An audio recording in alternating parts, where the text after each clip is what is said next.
I'm here today with Bob Desham, Principal Professional Services Engineer. Welcome, Bob. Thanks, Jim. Glad to be here. Now, Bob, how does training help to improve security? Having a really good, realistic training environment allows people to make mistakes. And you want people to make mistakes in that training environment, not in production. When security problems happen in production, millions of dollars could be lost, and lives could actually be lost. So a training environment is really necessary to give people the opportunity to take risk.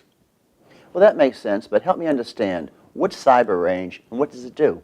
A cyber range really is a virtual or a physical environment that contains tools, devices that allow people to be on that environment that looks like a realistic production environment.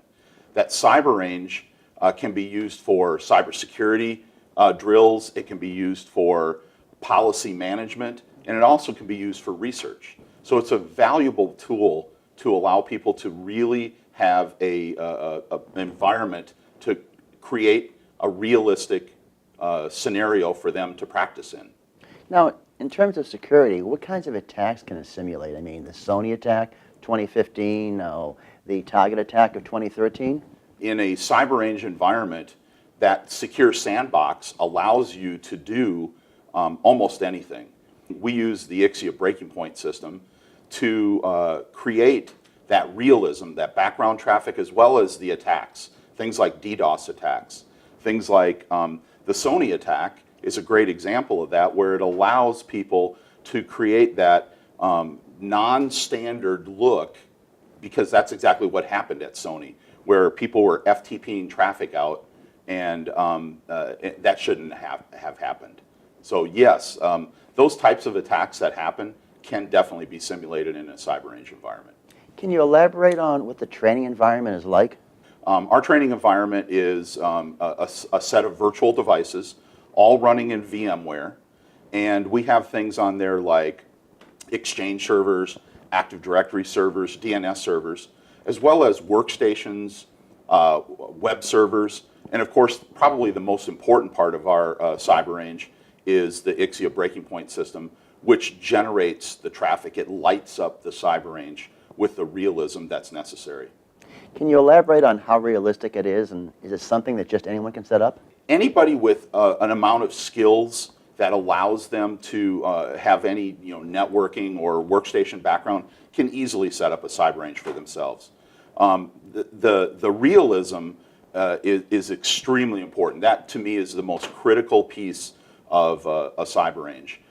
Realistically, you can create a cyber range to make it look exactly like your production network because of our breaking point technology, which creates that realism. The background application traffic, the noise, as some people will call it, as well as the threats and the attacks that go into it. And Bob, let's elaborate on that. Why is IXIA's cyber range training service different from others? If you go back and look at many of the compromises that have happened in the last 5 to 10 years, it's usually been because somebody made a mistake. It was a person that was involved. So our training really focuses on putting people, the term I use is knee deep, into a threat, putting them under stress, and having them train like they fight. And one last question: where's the material for this training? Where's it come from? We didn't invent this. There's been technology and training and policies for years. There's a lot of reference material that exists out there. There's a term that's called the fog of war, and that's a military term where people narrow their focus so much that they don't see the big picture. That's what we try to do in training. We try to have them get that fog of war to make them open their eyes to see all possibilities of what's going on. And that's the best way that they're going to be able to do to protect their production environments. Bob, thanks for being here. That's great insight. Thank you, Jim. Appreciate it.